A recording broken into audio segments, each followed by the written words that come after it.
Welcome to Three Count Commentaries. This your boy Mongo Slade. So Apollo Crews is a full blown heel now, and it works. It's great. It's great stuff. Refreshing, I would say. It's like being under a waterfall. It is refreshing, I said, because he finally was able to break through, and I think he's starting to really have the performances of his life. And So let's talk about this thing. So we start. Well, the segment begins with Big E sitting on the couch, soaking his feet, and eating a TV dinner because he's going to watch Shinsuke Nakamura versus Apollo Crews. Of course, he's talking about being in the Apollo abyss. He's sick of Apollo Crews. He will never wrestle Apollo Crews. It's almost like green eggs and ham. Like he will not wrestle him even if he won. He will not wrestle him anywhere anymore. He will never wrestle Apollo Crews again. He's sick of wrestling Apollo Crews, and the man needs to go away, and he needs to go to the back of the line. That's basically everything Big E was saying throughout the entire part of this show. But for me, what really roasted my almonds, what got me all jingling and jangling, was the promo before the match with Apollo Crews. And Apollo Crews said that he always respected Big E. That Big E always gave him good advice. That he needed to make opportunities happen. He needed to take initiative to get out there, make things work. And he said now he started to do it. And that's what he's been doing. And now he sees that Big E doesn't really respect him. Big E told him to go back to catering. He disrespected him. He said he talked to me like that. He said, "You don't know me. You never got to know me. Like, you were always cool, but you never really got to know me." He said, "My family comes from Nigerian royalty. If you'd have talked to them like that, you'd have lost your tongue." And I was like, damn, you know what? Maybe he should. Maybe you should handle that man. You should do what Paul Heyman said. You need to handle that situation. You need to go ahead and do it. And then they have the match. Apollo Crews versus Shinsuke Nakamura. Pretty good match, of course. Nakamura does not talk. He does not cut promos. Doesn't do anything. He's just sort of a sacrificial lamb in this situation. And he wins. Nakamura wins by, he counters something Apollo Crews is doing into an arm bar. Apollo Crews tries to lift his arms up, slip his legs up. He gets cradled, gets pinned. Nakamura wins. So Nakamura theoretically is going to end up wrestling Big E for the Intercontinental title. Cool. Put that to the side. Apollo Crews attacks Shinsuke Nakamura after the match. Boom, attacks him, beating him up. Big E comes out there and is very forceful. And almost like he's chastising his kid. Like, stop, it's over, it's done. Like, you and me, we're done. We're over. There's no more of this. It's over.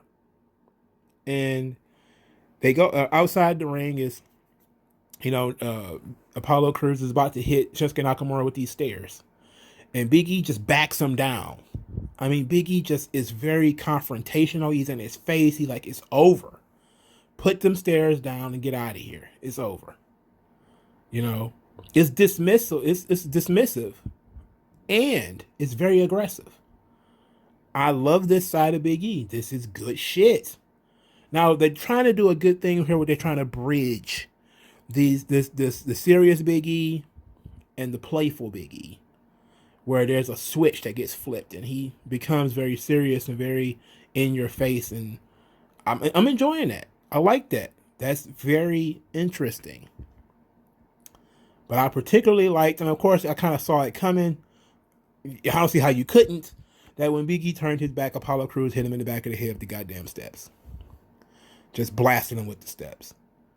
And then the referee's like, "Come on, what are you doing?" And this is really when stuff really started picking up because Apollo Crews is chastising the shit out of this ref. Like, stay out of my business. Mind your business. I'm about to handle this man. This man that told me to go back to catering. This man disrespected me. I'm about to kill this guy. He throws the steps into the ring. I don't know what he's about to do. Because as soon as he put Big E in the ring, the referees was like, "Come on, what are you doing? What are you doing?" And Big E rolls out of the ring onto the floor. And then Apollo Crews picks up the stairs, dumps the steps on top of Big E. Now they did a camera shot where you couldn't actually see it. Right now, obviously this was pretty safe. It wasn't going to drop him on his head.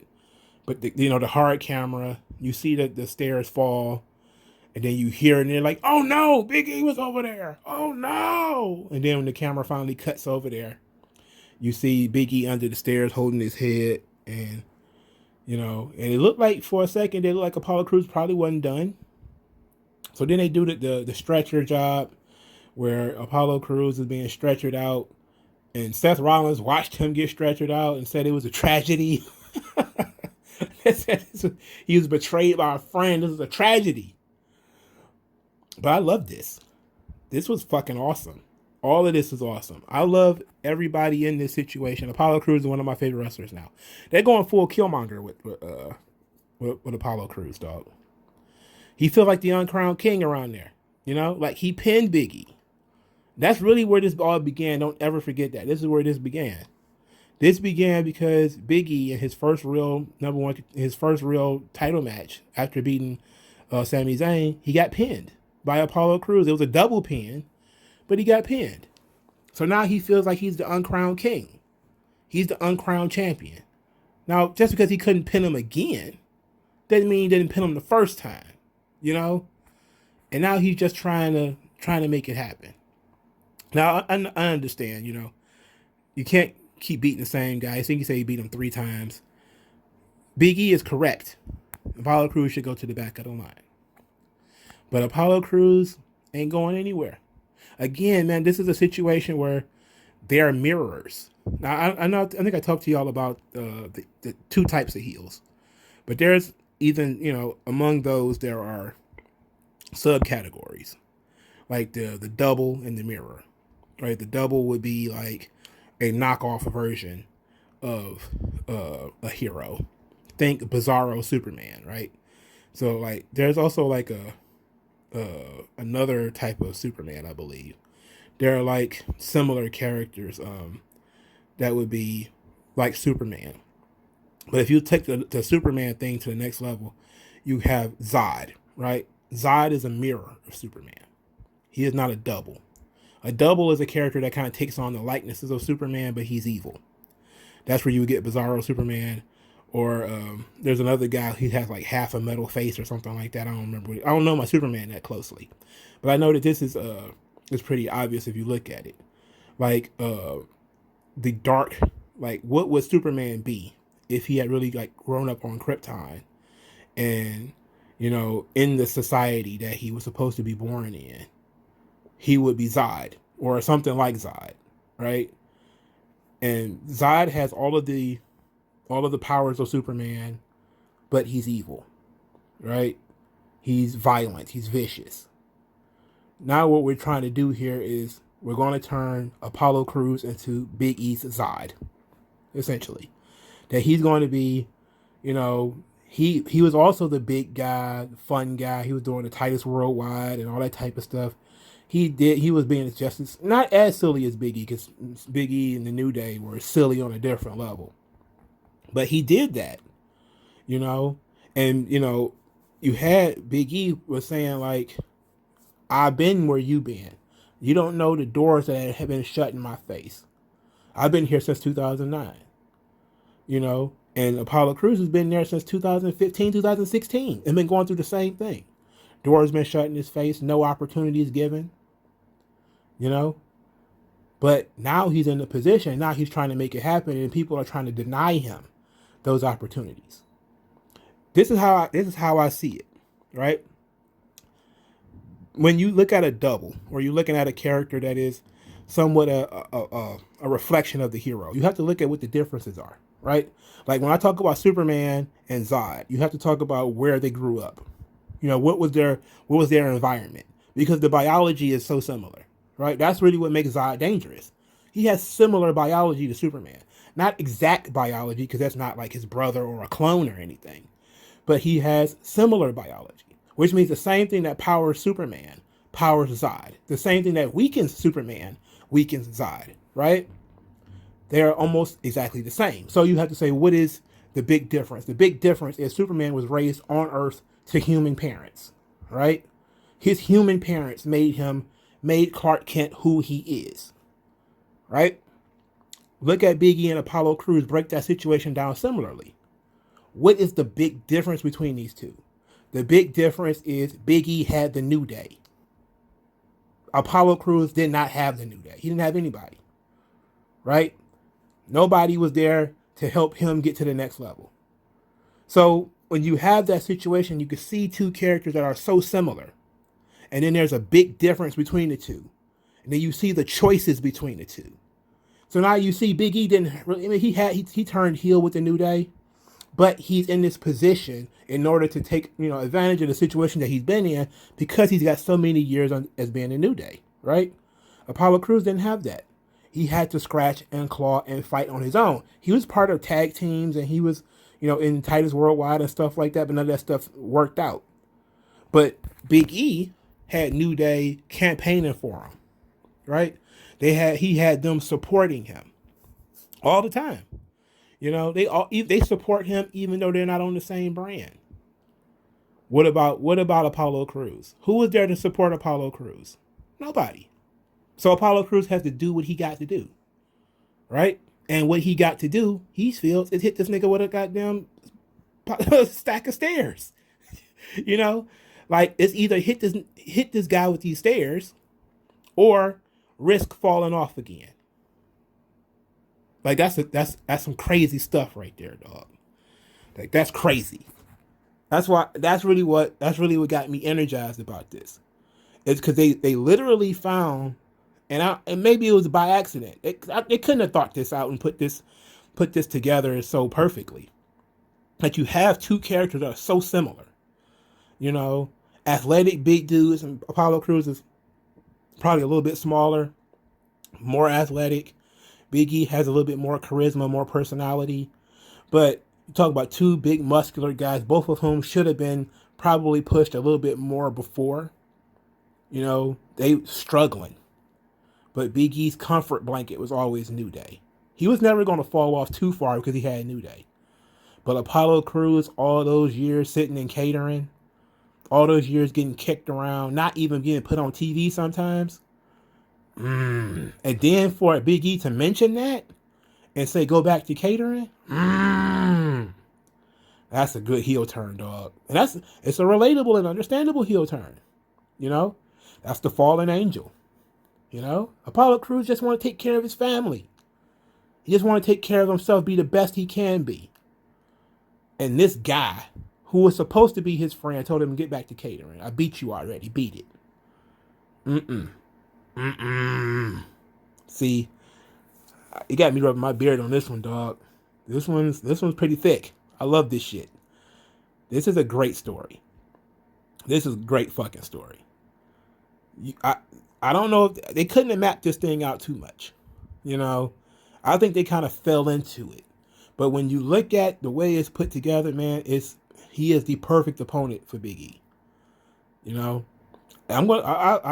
full Killmonger because that's what Killmonger is the mirror of T'Challa, the Black Panther, right? Killmonger is Wakandan, was born in Wakanda.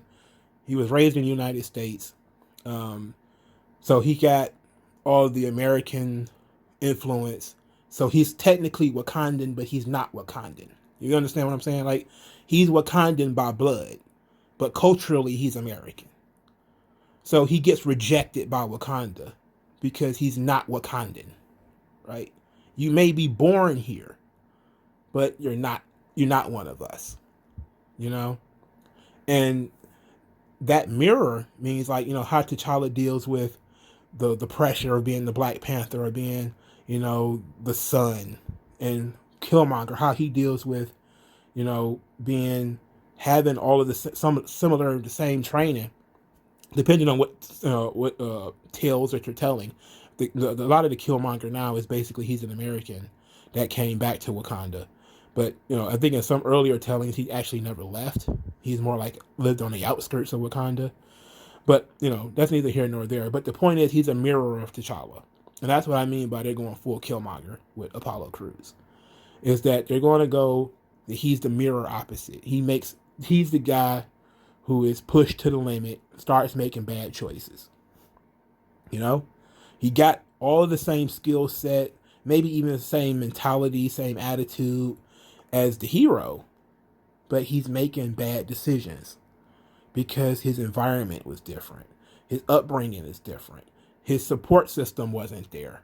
These type of things can be very compelling stories and they make sense, you know, especially when you can see it. And this stuff, this is really good shit. I don't know what more to say. This is great shit, and this shit was to me the best stuff on the show. You know, I know a lot of people was really excited about other stuff, but I sat down and I thought about this thing. You know, I've been thinking about this for like 2 weeks now. You know, that when they started talking about, and it really clicked with me when Big E said in the Talking Smack segment that Apollo Crews doesn't know my struggle. You know, I can't hold that man's hand. He got to do it himself. And Apollo Crews been told week after week by Paul Heyman, by Roman Reigns, by everybody that he needs to take his career into his own hands, but he was still trying to be nice. You know, but he don't have the support system. You know, he's getting advice from people, but they're not coming out to help him.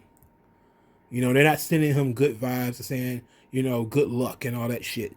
You know, Apollo Crews doesn't have a Kofi Kingston and Xavier Woods, right? He doesn't have that. So he got to make it his own way. And his way is going to be the dark way. And I fucks with it. I fucks with it heavy. Let me know what you guys think in the comment section below. Like this video. Share this video. Subscribe to the channel. Use the hashtag 3Count commentaries to support the channel and to drive more attention to the channel. Also, if you want to send money, send it via Cash App, which will be in the comment section below. Thank you guys for your time and your patience, and I'll talk to you guys later.